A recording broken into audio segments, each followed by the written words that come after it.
उत्तर प्रदेशमध्ये मद्य उद्योगाला नवीन दिशा देणारा मोठा निर्णय। राज्य मंत्रिमंडळाने उत्पादन शुल्क धोरणा आणि निर्यात धोरणाला दिले हिरवा झेंडा।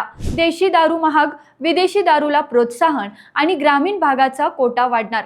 चला पाहूया सविस्तर। नमस्कार, मी सनोफर, तुम्ही पाहताय रोकटोक महाराष्ट्र न्यूज। देशात मद्यप्रेमींची संख्या वाढत असताना उत्तर प्रदेश सरकारने उद्योग आणि महसूल वाढवण्यासाठी महत्त्वाचं पाऊल उचललं आहे।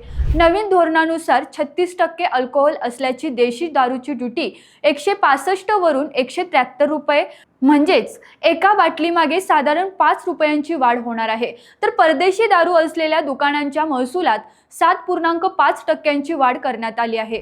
उत्पादन शुल्क विभागाने 2026 ते 27 साठी तब्बल 71,278 कोटींचं महसूल लक्ष्य ठेवलं असून या वाढीमुळे 1500 कोटींचं अतिरिक्त उत्पन्न अपेक्षित आहे। शहरी भागात देशी दारूचा खप कमी होत असल्याने कोटा घटवला जाईल, तर ग्रामीण भागात कोटा वाढवून अर्थव्यवस्था मजबूत करण्याची योजना आहे।